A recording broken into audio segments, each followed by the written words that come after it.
You go to work, you follow the rules. We measure success in quarters or maybe decades if we're thinking long term. But imagine right next to that clock, there's another one. Oy. And this second clock doesn't measure seconds. It doesn't even measure centuries. It measures billions of years. It measures the birth and death of entire solar systems, and it tracks the eternal fate of the human soul. Looking at those two clocks side by side, it's almost disorienting. Oh, absolutely. It creates a profound cognitive dissonance. Yeah. Because depending entirely on which clock you use to measure your life, your definition of what is valuable, what is a success, what is a failure, completely changes.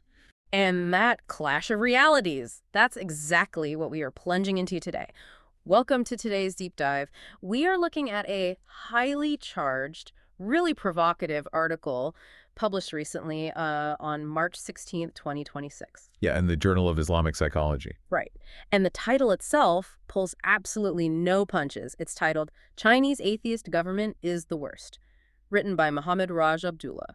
It is a striking piece of writing. I mean, the author is attempting something incredibly complex here.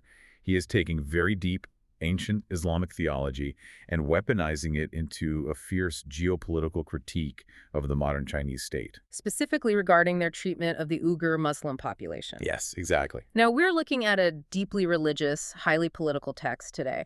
And just to be clear for everyone listening, our goal here isn't to take a geopolitical. We want to understand how he intertwines these concepts of cosmic timelines and spiritual bankruptcy to completely deconstruct the power of a modern global superpower. Our job is to examine the architecture of his argument, just as he presents it.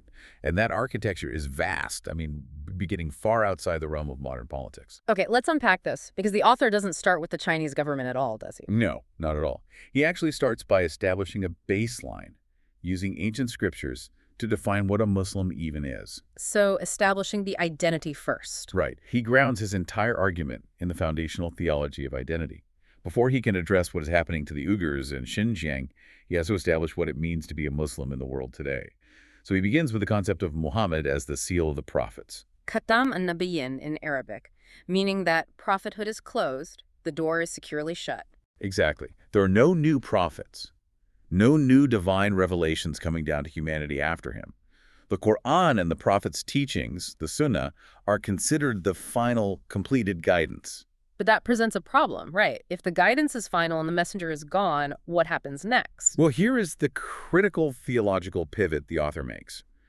Just because prophethood has ended, it doesn't mean the work has ended. The duty to spread that message, which is a concept called dawah, that continues. Right. The author emphasizes a famous instruction from the prophet, which says, "Convey from me, even if it is one verse." So if the original messenger is gone, the author argues the believers themselves become the delivery mechanism. Yes, precisely. He describes Muslims as plural messengers or carriers of this final message. The entire global community of Muslims, the Ummah, is meant to act as a living testimony to humanity until the literal day of judgment. It shifts the burden of proof, doesn't it, from a single divine figure to the collective actions and ethics of millions of everyday people. It really does. They are prophets. The text makes that very clear. But they are witnesses.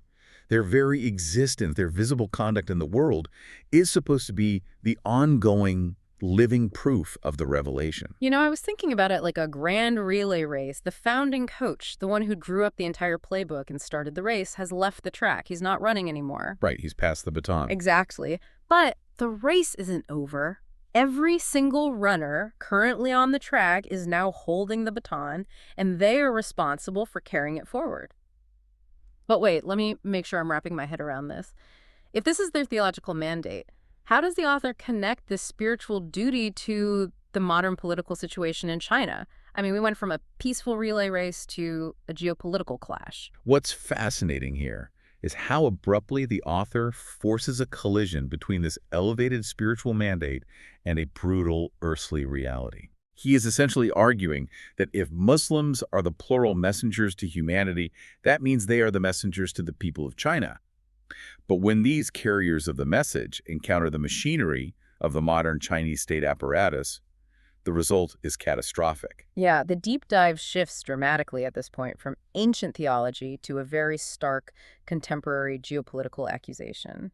The author points directly at the Chinese government, labeling them an atheist state and claiming they are the worst government on the planet. And the accusations he lists in the text are intense. Very intense. He outlines a systematic campaign of suppression. He claims that over 3 million Uyghur Muslims have been placed in concentration camps. He accuses the government of profound human rights violations, of forcing Muslims to violate their deepest religious tenets by eating pork and drinking alcohol. And he even details allegations of organ harvesting from young Uyghur Muslims for a black market. It's a harrowing list. It really is. And the author goes even deeper into the mechanics of this oppression by referencing something called the 75 Signs document. Right, the 75 signs. According to the sources, this was a framework utilized by the state around 2014 and heavily intensified in 2017 to identify what they labeled religious extremism. And this is where that grand cosmic theology suddenly shrinks down to the most microscopic levels of daily life. The 75 Signs document isn't primarily looking for acts of violence or, traditional criminal activity. No, it's weaponizing mundane, everyday behaviors. It's literally criminalizing lifestyle choices. Exactly. For instance, the list says if someone suddenly abstains from alcohol, decides to quit smoking, that is flagged as a potential sign of radicalization. Think about the psychological pressure of that environment for you, the listener, or anyone living under it. If you decide to simply improve your health by quitting smoking, you could be flagged by the state as a religious extremist. It's astounding, the extreme micromanagement of daily life. Yeah, and it extends to social behaviors, too, what the state calls abnormal communication with neighbors or actively withdrawing from Communist Party social events. It turns communities into webs of suspicion. And it gets even more granular with physical appearance. Men growing what the state deems abnormal beards. Women wearing hijabs or any clothing that covers the body.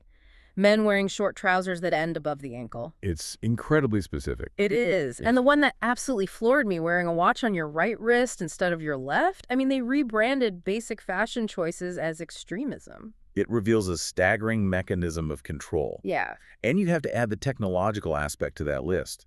The signs include unofficial homeschooling, storing religious literature on your smartphone, or using a VPN or WhatsApp to communicate with anyone outside the country. So, by criminalizing the ordinary, visible markers of a culture and a faith, the state creates an environment where simply existing as a practicing Uyghur Muslim is inherently suspicious. Right, and the sources detail the consequences for being flagged by these 75 signs. Detention in what the state calls vocational education and training centers. Which the author firmly calls concentration camps. Yes, and those who aren't detained are integrated into a mass surveillance system known as the Integrated Joint Operations Platform, or IJOP. The sources describe the ultimate goal of all this machinery as the deliberate erasure of Uyghur identity. They want to strip away the spiritual identity and replace it with a secular, state-approved national identity. Precisely. Now, that's a great cosmic perspective from the author initially, but I have to push back here. Does the author address the immediate physical suffering happening right now? I mean, Well, it's easy to talk about eternal spiritual timelines, but people are in actual camps. They are losing their families.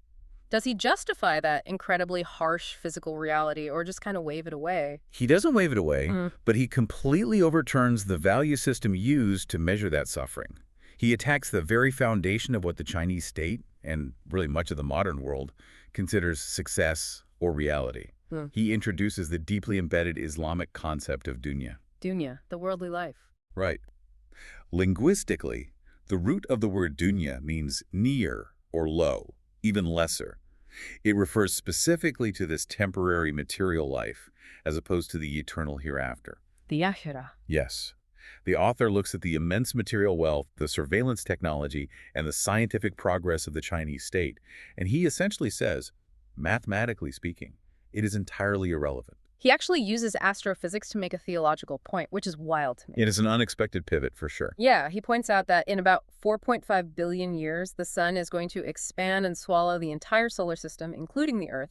He even goes further into theoretical physics, arguing that even if there are a billion or 10 trillion multiverses, eventually their quantum fields will lose energy, become a vacuum, and completely cease to exist. It's a fascinating rhetorical strategy. I mean, It is. he is taking the language of science, the very language an atheist, materialist state prides itself on, and using it to prove the ultimate futility of material power.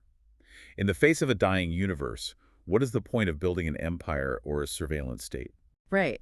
And here's where it gets really interesting because he backs up this vast cosmic timescale with these incredibly visceral, ancient sayings of the Prophet Muhammad, the Hadiths. Oh, yes. The hadiths he chooses are very pointed. There's one where the Prophet is walking with his companions and points out a dead goat with a deformed ear on the side of the road. And he tells them, by Allah, this world is more insignificant to Allah than this goat is to you. It's a striking, almost jarring image, meant to induce an immediate sense of perspective. Whatever wealth, whatever power, whatever IJK surveillance platforms the state builds, in the eyes of the divine, the entirety of it holds less value than a piece of discarded roadkill. Wow. And there's another hadith he quotes. If the world were worth even the wing of a mosquito to Allah, he wouldn't give a disbeliever a single sip of water from it. And that hadith directly addresses your earlier pushback about why oppressive people often have so much material success while the innocent suffer. Right. How does it reconcile that? The theological logic the author is deploying is this. God allows the oppressors to have the wealth and power of the dunya precisely because the dunya is worthless. Material dominance is not a sign of divine favor. It's a symptom of the world's total insignificance. Now, the sources do point out that Islam doesn't mandate living in a cave. There's a concept of balance, referenced in Quran 28.77, seek the hereafter, but don't forget your portion of the world. Yes, it's not about total asceticism. Right, but the author's point is about ultimate attachment. You know, when I was reading his breakdown of dunya, I thought of an analogy. The author's view of the Chinese government's material success is like watching someone fiercely, violently hoard monopoly money while sitting inside a house that is currently burning down to the ground. That is a very apt way to describe his framing. They are winning a game that is destined to end, while completely ignoring the permanent reality that exists outside the game board. So, by using this specific financial or business metaphor of a bad trade, how is the author turning the tables on a superpower that prides itself on economic dominance? Because he takes the concept of failing and entirely redefines it. If we connect this to the bigger picture, the text gets into some profound linguistic analysis here. The author explores the Arabic root word kasr, which generally translates to the concept of a loser. Okay. But originally in classical Arabic, this root literally refers to a loss in a business transaction. It is strictly commercial, financial language. So the Quran takes that financial term and applies it to spiritual bankruptcy. Exactly. It elevates the concept from the marketplace to the soul. The text specifically highlights a term from Surah Al-Kahf, Al-Aksarin, which translates to the greatest losers. And the Quran defines these people in a very specific, almost counterintuitive way. Yes, it says the greatest losers are the people whose efforts are entirely lost in this worldly life, even while they are convinced they are doing amazing, productive work. So it's not the lazy people who are the greatest losers. It's the incredibly busy, successful, productive people who are building their entire empire on a flawed foundation, like arrogance or rejection of eternal truth. The Quran frequently uses the metaphor of a bad trade. It argues these people have essentially exchanged eternal guidance for temporary error. In a strict business sense, they made a transaction that brought them zero permanent profit. And they lost their primary capital in the process, and the capital they lost isn't currency, it's their own soul. Exactly. It is a brilliant, subversive tactic by the author. He is taking the very metric of success that a state capitalist society uses. Economic growth, trade dominance, profit margins, infrastructure. And he is flipping it on its head. Right. He provides a psychological and theological framework where the oppressed Uyghurs, even while locked in camps or stripped of their cultural identity, are actually the ultimate victors because they have preserved their spiritual capital. Meanwhile, the materially wealthy oppressors, with all their surveillance tech and economic might, are completely irrevocably bankrupt. They made the ultimate bad trade. They traded eternity for a few decades of political control over a specific geographic region. Which brings us to the core motivation. Yes, that drives us to the author's final, devastating conclusion about why the government acts this way in the first place. Because he doesn't just say they are politically motivated by a desire for security or conformity. He traces their actions down to a fundamental disease of the soul. He roots this diagnosis in a verse from Surah Al-Baqarah, chapter 2, verse 44. It's a verse that directly criticizes people who command righteousness or order others to do good, but completely forget themselves. It is a severe condemnation of systemic hypocrisy. Basically, people who are obsessed with micromanaging everyone else's behavior, like literally dictating which wrist you wear your watch on, but they have absolutely zero internal accountability for their own actions. In the Islamic spiritual tradition, there are core principles designed specifically to prevent this outward projection of ego. The text outlines 3 of them. Let's go through them. First is muhasabah, which is self-accountability. Think of it as a rigorous daily internal audit of your own intentions and actions before a divine judge. Okay. Second is tazkiyah, the continuous active purification of the soul from arrogance and greed. And third is ikhlas, pure sincerity in your actions, doing things not for worldly power, but for the divine. Hold on, I want to dig into that. What does purification of the soul or a daily internal audit actually look like in practice here? How does an internal spiritual mechanism stop a government from building a massive surveillance state? Well, it acts as a permanent brake on human ego. The text quotes an early Muslim scholar, Hassan al-Basri, who said, "A believer commands good while being the most cautious about himself." The mechanism of muhasabah, you are constantly surveilling yourself for divine accountability.